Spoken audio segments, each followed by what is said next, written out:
ನಮ್ ಜೊತೆ ಲವ್ ಆಯ್ತು, ಮೋದಿ ಅವ್ರ ಜೊತೆ ಮದುವೆ ಆಯ್ತು. ಹೀಗಂತ ದೇವೇಗೌಡರ ಬಗ್ಗೆ ಮಲ್ಲಿಕಾರ್ಜುನ್ ಖರ್ಗೆ ರಾಜ್ಯಸಭೆಯಲ್ಲಿ ಮಾತನಾಡಿದ್ರು. ಮತ್ತೊಂದು ಕಡೆ ದಾವಣಗೆರೆ ಹಾಗೂ Bagalkote by election ticket fight Congress ಹಾಗೂ ಬಿಜೆಪಿಯಲ್ಲಿ ನಡೀತಾ ಇದೆ. ಇನ್ನು ಟಿಕೆಟ್ ಅನೌನ್ಸ್ ಎರಡೂ ಕ್ಷೇತ್ರಗಳಲ್ಲಿ ಎರಡೂ ಪಾರ್ಟಿಗಳಲ್ಲಿ ಆಗ್ಲಿಲ್ಲ. ಮತ್ತೊಂದು ಕಡೆ ಕೇರಳ ಮತ್ತೆ ತಮಿಳುನಾಡು, ಪಶ್ಚಿಮ ಬಂಗಾಳ, ಪುದುಚೇರಿ, ಅಸ್ಸಾಂ ಇದೆಲ್ಲದರ ಚುನಾವಣೆ ಕಾವು ರಂಗೇರ್ತಾ ಇದೆ. ಇದೆಲ್ಲಾ ಸುದ್ದಿಗಳು ಇವತ್ತಿನ ಪ್ರೈಮ್ ಟೈಮ್ ನ್ಯೂಸ್ ಇದೆ. ಕಡೆವರೆಗೂ ಈ ಸುದ್ದಿನ ನೋಡಿ. ಎಲ್ರಿಗೂ ಸ್ವಾಗತ. ನಾನು ಶಿವಕುಮಾರ್. ಬಾಗಲಕೋಟೆ ವಿಧಾನಸಭಾ ಕ್ಷೇತ್ರದ ಉಪಚುನಾವಣೆಗೆ ದಿನಾಂಕ ನಿಗದಿಯಾಗಿದ್ರು ಪ್ರಮುಖ ರಾಷ್ಟ್ರೀಯ ಪಕ್ಷಗಳಾದ ಬಿಜೆಪಿ ಮತ್ತು ಕಾಂಗ್ರೆಸ್ ಇನ್ನು ಅಭ್ಯರ್ಥಿಯನ್ನು ಅಂತಿಮಗೊಳಿಸಿಲ್ಲ. ಪರಿಣಾಮ ಪಕ್ಷದೊಳಗೆ ಹಾಗೂ ಸಾರ್ವಜನಿಕರ ಮಧ್ಯೆ ಅಭ್ಯರ್ಥಿಯ ಆಯ್ಕೆ ಕುರಿತು ಬಿರುಸಿನ ಚರ್ಚೆಗಳು ನಡೆದಿವೆ. ಸದ್ಯ ಬಿಜೆಪಿ ಕಾಂಗ್ರೆಸ್ ಚಟುವಟಿಕೆಗಳು ಬೆಂಗಳೂರು, ದೆಹಲಿಗೆ ಸ್ಥಳಾಂತರಗೊಂಡಿವೆ. ಬಾಗಲಕೋಟೆ ವಿಧಾನಸಭಾ ಕ್ಷೇತ್ರದ ಉಪಚುನಾವಣೆ ಏಪ್ರಿಲ್ 9ಕ್ಕೆ ಮತದಾನ ನಿಗದಿಯಾಗಿದೆ. ಮೇಟಿ ಅವರ ನಿಧನದ ಹಿನ್ನೆಲೆಯಲ್ಲಿ ಕ್ಷೇತ್ರದಲ್ಲಿ ಉಪಚುನಾವಣೆ ನಡೀತಾ ಇದೆ. ಆದರೆ ದಿನಕ್ಕೊಂದು ಹೊಸ ಹೆಸರುಗಳು ಕೇಳಿ ಬರುತ್ತಿವೆ. ಬಿಜೆಪಿ ಕೋರ್ ಕಮಿಟಿಯು ಉಪಚುನಾವಣೆಯ ಸಂಭಾವ್ಯ ಅಭ್ಯರ್ಥಿಗಳ ಪಟ್ಟಿ ಸಿದ್ಧಪಡಿಸಿ ಹೈಕಮಾಂಡ್ಗೆ ಕಳುಹಿಸಿದೆ. ಬಿಜೆಪಿ ಮೂಲಗಳ ಪ್ರಕಾರ ಕೆಲವರು ಇಬ್ಬರ ಹೆಸರು ಎಂದರೆ ಇನ್ನು ಕೆಲವರು ಹಲವು ಹೆಸರುಗಳಿವೆ ಅಂತಾರೆ. ಸದ್ಯ ಬಾಗಲಕೋಟೆ ಭಾಗದ ಪ್ರಮುಖ ಲಿಂಗಾಯತ ಸಮುದಾಯದ ನಾಯಕಿ ವೀಣಾ ಕಾಶಪ್ಪನವರು ಕಾಂಗ್ರೆಸ್ ಟಿಕೆಟ್ಗಾಗಿ ಬೇಡಿಕೆ ನೆಟ್ಟಿದ್ದಾರೆ. ಮುಖ್ಯಮಂತ್ರಿ ಸಿದ್ದರಾಮಯ್ಯನವರು ಮೇಟಿ ಕುಟುಂಬದ ಸದಸ್ಯರ ಜೊತೆಗೆ ಟಿಕೆಟ್ ಸಂಬಂಧ ಮಾತುಕತೆ ನಡೆಸಿದ್ದಾರೆ. ಈ ವೇಳೆ ವೀಣಾ ನೀಡಿದ ಹೇಳಿಕೆ ಒಂದಷ್ಟು ಕುತೂಹಲಕ್ಕೆ ಕಾರಣವಾಗಿದೆ, ಜೊತೆಗೆ ಆಶ್ಚರ್ಯಕ್ಕೂ ಕಾರಣ ಆಗಿದೆ. ಬಾಗಲಕೋಟೆಯಲ್ಲಿ ಬಹುತೇಕ ಮೇಟಿ HY ಮೇಟಿ ಅವರ ಮಕ್ಕಳು ಟಿಕೆಟ್ ಕೊಡ್ತಾರೆ. ಆ ಮಕ್ಕಳ ನಡುವೆ ಸಂಘರ್ಷ ಇದೆ.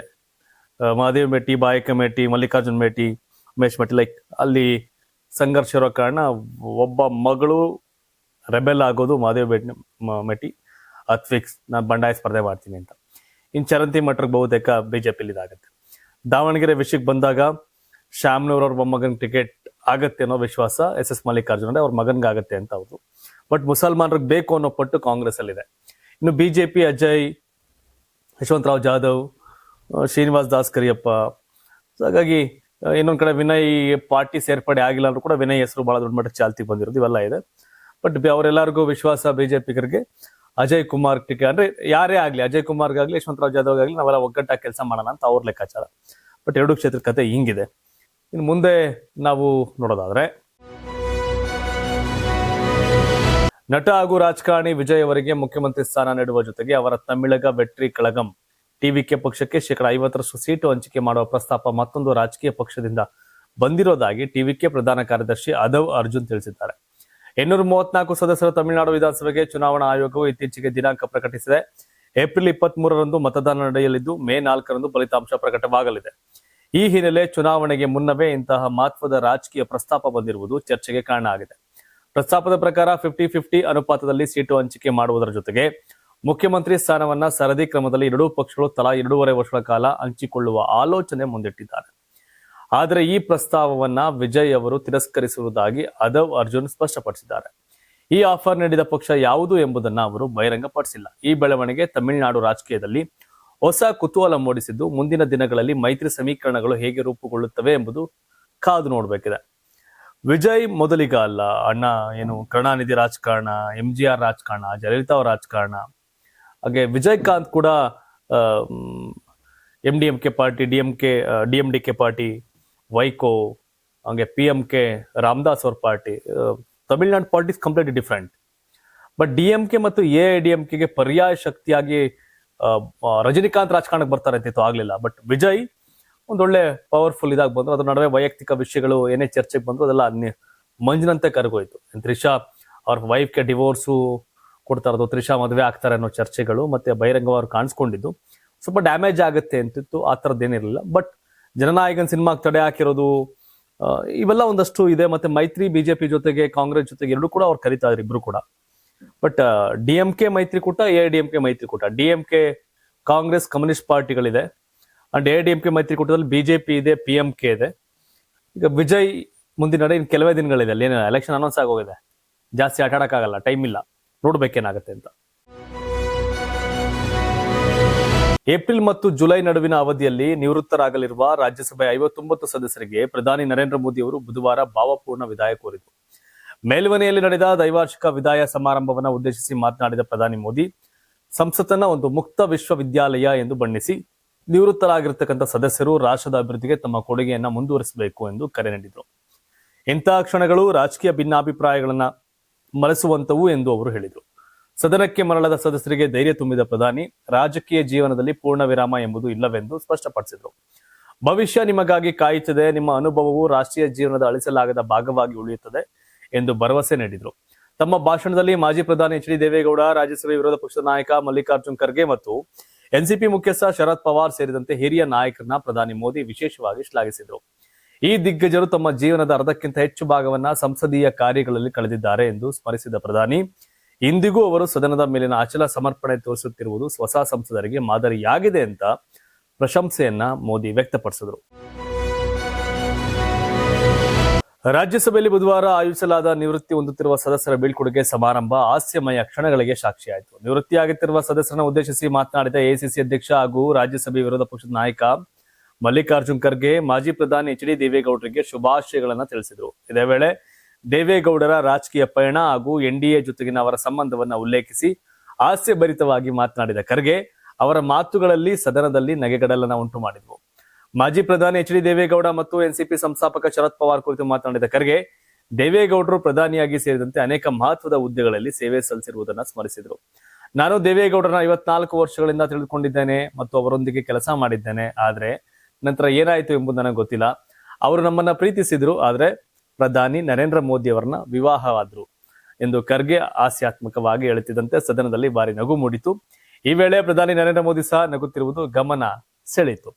ಯಾಕೆಂದ್ರೆ ಅವರು ರಾಜ್ಯಸಭೆ ಆಯ್ಕೆ ಆಗ್ಬೇಕಾದ್ರೆ ಮೈತ್ರಿಕೂಟ ಜೆಡಿಎಸ್ ಕಾಂಗ್ರೆಸ್ ಮೈತ್ರಿಕೂಟದ ಅವಧಿ ಅವರು ಆಯ್ಕೆ ಆದಂತ ಸನ್ನಿವೇಶ.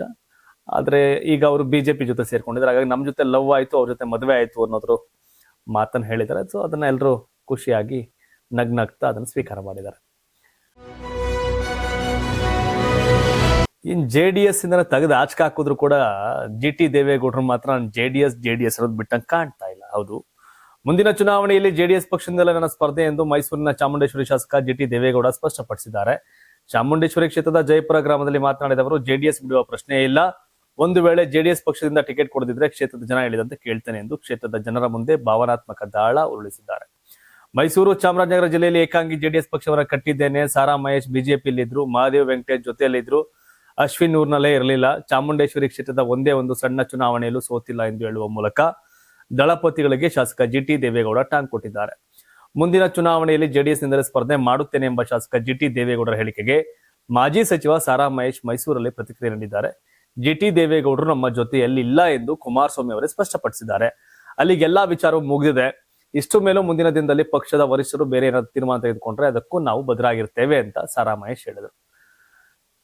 ಜಿ ಟಿ ದೇವೇಗೌಡರು 2008 ಸನ್ನಿವೇಶದಲ್ಲಿ ಜೆಡಿಎಸ್ ಬಿಟ್ಟು ಬಿಜೆಪಿಗೆ ಹೋಗಿ ಹುಣಸೂರಲ್ಲಿ 3ನೇ ಪ್ಲೇಸ್ ಹೋದ್ರು. ನಂತರ ಅವರು 13 ಚುನಾವಣೆಯಲ್ಲಿ ಚಾಮುಂಡೇಶ್ವರಿ ಬಂದು ಜೆಡಿಎಸ್ ನಿಂತು ಚುನಾವಣೆಯನ್ನ ಗೆದ್ರು. 18ರಲ್ಲಿ ಈ ಕ್ಷೇತ್ರ ಇದೆಯಲ್ಲ ಒಂಥರ ವಿಚಿತ್ರ ಕ್ಷೇತ್ರ, ಚಾಮುಂಡೇಶ್ವರಿ ಕ್ಷೇತ್ರ. ಜಿ ಟಿ ದೇವೇಗೌಡರು ಸಿದ್ದರಾಮಯ್ಯ ಅವ್ರನ್ನ ಸೋಲ್ಸಿದ್ರು. ಆದ್ರೆ ಜಿ ಟಿ ದೇವೇಗೌಡರಕ್ಕಿಂತ ಜೆಡಿಎಸ್ ಅವರು ಸಿದ್ದರಾಮಯ್ಯನವ್ರು ಸೋಲ್ಸಿದ್ರು. ಜೆಡಿಎಸ್, ಬಿಜೆಪಿ, ಕಾಂಗ್ರೆಸ್ ಅವರು ಸೇರಿ ಸಿದ್ದರಾಮಯ್ಯನವ್ರು ಸೋಲ್ಸಿದ್ರು. ಆದ್ರೆ ನಾನೇ ಸಿದ್ದರಾಮಯ್ಯನವ್ರು ಸೋಲ್ಸ್ಬಿಟ್ಟೆ ಅನ್ನೋ ಬಹಳ ಇದರಲ್ಲಿ ಜಿ ಟಿ ದೇವೇಗೌಡರು ಇದ್ದಾರೆ. ಅಂಡ್ ಎರಡನೇದು, ಜೆಡಿಎಸ್ ಪಾರ್ಟಿಯಲ್ಲೇ ಇದ್ದು ಜೆಡಿಎಸ್ಗೆ ಹೀನಾಮಾನವಾಗಿ ಬೈಯುವಂತ ವ್ಯಕ್ತಿ, ಬೈಕಂಡ್ ತಿರುಗಾಡದಂತ ವ್ಯಕ್ತಿ ಯಾರು ಅಂದ್ರೆ ಜಿ ಟಿ ದೇವೇಗೌಡರು. ಆ ಜೆಡಿಎಸ್ ಕಾರ್ಯಕ್ರಮಕ್ಕೆ ಹೋಗದೆ, ಸಭೆಗಳಿಗೆ ಹೋಗದೆ, ಜೆಡಿಎಸ್ ವರಿಷ್ಠರನ್ನು ಸಮೇತ ಬಾಯಿ ಬಂದ ಮಾತಾಡೋದು. ಈಗ ಕಾಂಗ್ರೆಸ್ ಅಲ್ಲಿ ಅವ್ರ ನೆಲೆ ಇಲ್ಲ, ಅಲ್ಲಿ ಯಾರು ಕರಿಯಲ್ಲ, ಕ್ಯಾರಿ ಅನ್ನಲ್ಲ. ಈಗ ಮತ್ತೆ ದಳ ಅಂತಾರೆ. ಕುಮಾರಸ್ವಾಮಿ ಅವ್ರು ನಮ್ಮ ಪಾರ್ಟಿಲೇ ಇಲ್ಲ ಅಂತ ಹೇಳಿದ್ದಾರೆ. ಈಗಾಗಲೇ ಆ ಕ್ಷೇತ್ರಕ್ಕೆ ಸಾರಾ ಮಹೇಶ್ ಅವರ ಹೆಸರು, ಕವಿಶ್ ಗೌಡ್ರ ಹೆಸರು ಬಹಳ ಚಾಲ್ತಿಯಲ್ಲಿದೆ. ಸೊ ಹಾಗಾಗಿ ಕುಮಾರಸ್ವಾಮಿ ಅವರ ಮನಸ್ಸಿನಲ್ಲಿ ಈಗ ಸದ್ಯಕ್ಕಿರುವಂತೆ ಜಿ ಟಿ ದೇವೇಗೌಡರು ಔಟ್ ಆಫ್ ದ ಬಾಕ್ಸ್.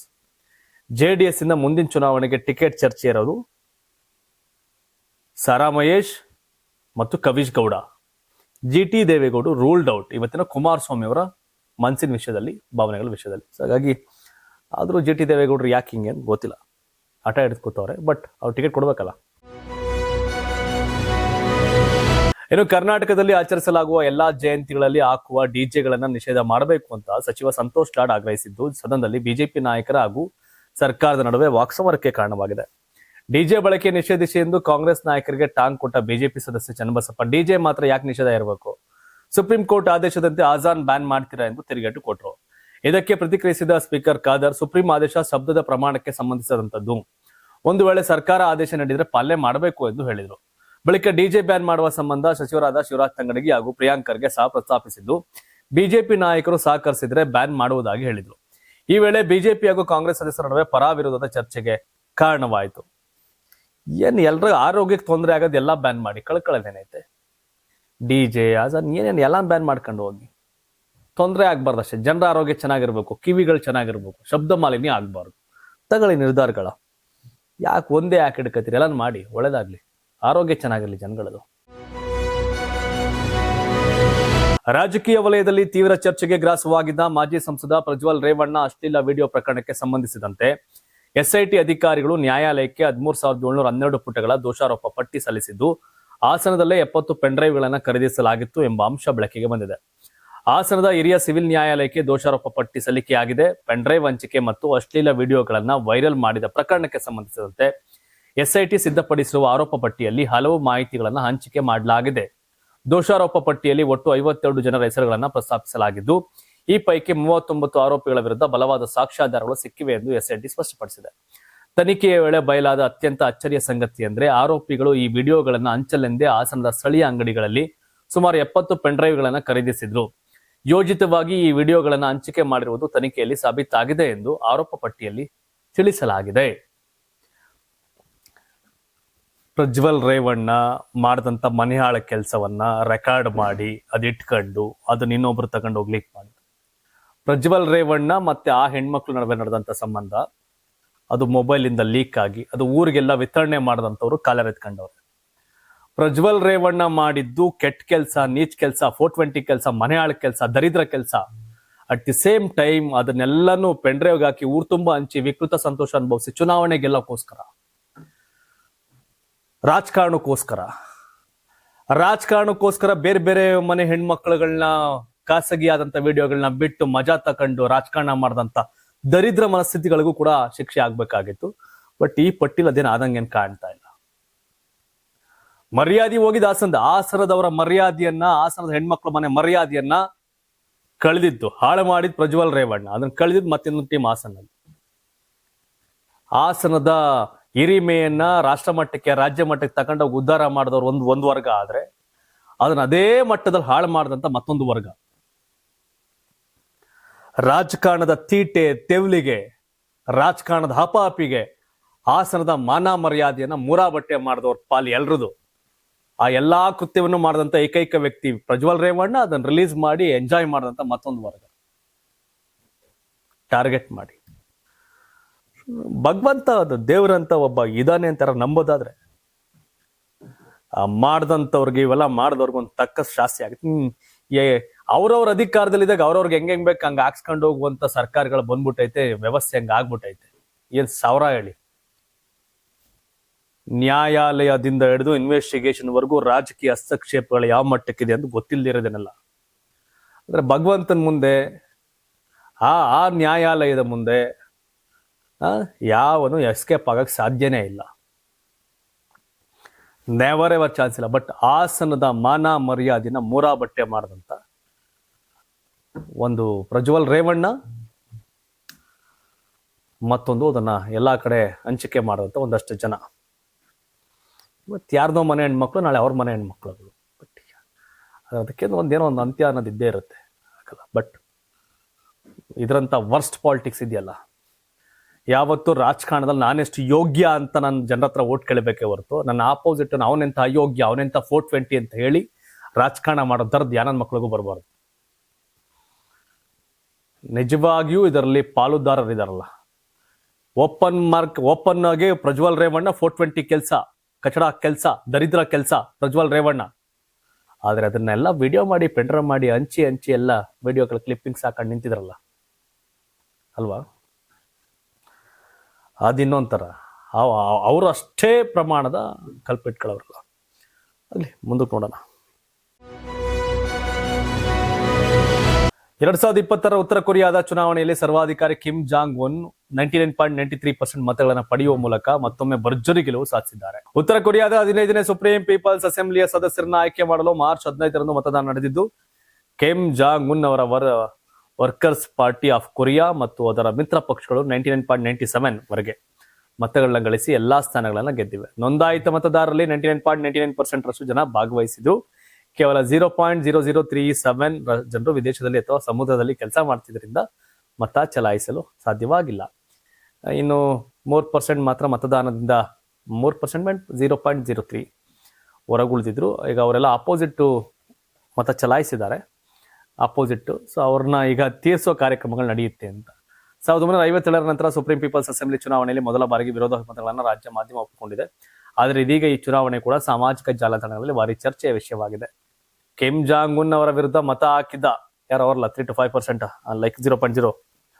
ಈಗ ಅವ್ರ ಸುರಕ್ಷತೆ ಬಗ್ಗೆ ಕಳವಳ. ಯಾರು ಹಾಕೋರಿಂದ ಕಂಡಿಡಿತಾರೆ, ಮನುಷ್ಯ ಬಿಡಲ್ಲ. ಹಾಗಾಗಿ ಯಾರು ನಗಂಗಿಲ್ಲ, ಒಂದೇ ಟೈಮ್ ಏರ್ ಕಟ್ ಮಾಡ್ಕೋಬೇಕು. ವಿಚಿತ್ರ. ಈ ಉತ್ತರ ಕೊರಿಯಾ, ಈ ಕಿಮ್ ಜಾಂಗ್ ಉನ್ ಉಚ್ಚಾಟಗಳು ಇನ್ನೇನೋ ಗೊತ್ತಿಲ್ಲ. ಆದ್ರೂ ಅಷ್ಟು ಓಟ್ ಬಂದಿದೆಯಲ್ಲ, ಭಯ ಬಿದ್ದು ಓಟ್ ಹಾಕೋರು ಅಷ್ಟೊಂದು ಗ್ರೇಟ್. IPL ಪಂದ್ಯಾವಳಿ ಆರಂಭವಾಗುತ್ತಿರುವಂತೆ ಟಿಕೆಟ್ ಖರೀದಿಯ ವಿಚಾರದಲ್ಲಿ ವಂಚನೆಗಳು ಹೆಚ್ಚಾಗ್ತಾ ಇದೆ. IPL ಪಂದ್ಯಗಳ ಟಿಕೆಟ್ಗಳನ್ನ ಖರೀದಿಸಲು ಉತ್ಸುಕರಾಗಿರ್ತಕ್ಕಂಥ ಅಭಿಮಾನಿಗಳು ಹೆಚ್ಚು ಜಾಗರೂಕರಾಗಿರಬೇಕು ಎಂದು ಬೆಂಗಳೂರು ಸೈಬರ್ ಪೊಲೀಸರು ಎಚ್ಚರಿಕೆ ನೀಡಿದ್ದಾರೆ. ಸಾಮಾಜಿಕ ಜಾಲತಾಣಗಳಲ್ಲಿ ನಕಲಿ ಖಾತೆಗಳನ್ನು ಸೃಷ್ಟಿಸಿ IPL ಟಿಕೆಟ್ಗಳನ್ನ ಮಾರಾಟ ಮಾಡುವ ಜಾಲ ಸಕ್ರಿಯವಾಗಿದೆ. ಈ ವಂಚಕರು ಟಿಕೆಟ್ ಬೇಕಿದ್ರೆ ಡೈರೆಕ್ಟ್ ಮೆಸೇಜ್ ಮಾಡಿ ಎಂದು ಪೋಸ್ಟ್ಗಳನ್ನ ಹಾಕಿ ಅಭಿಮಾನಿಗಳನ್ನ ಸೆಳೆಯುತ್ತಿದ್ದಾರೆ. ಇಂತಹ ನಕಲಿ ಖಾತೆಗಳ ಸಂದೇಶಗಳಿಗೆ ಮರುಳಾಗಿ ಅವರು ಹೇಳಿದಂತೆ ಹಣ ಪಾವತಿಸಿ ಟಿಕೆಟ್ ಖರೀದಿಸಲು ಮುಂದಾದ್ರೆ ನೀವು ನಿಮ್ಮ ಹಣವನ್ನ ಕಳೆದುಕೊಳ್ಳಬೇಕಾಗುತ್ತದೆ.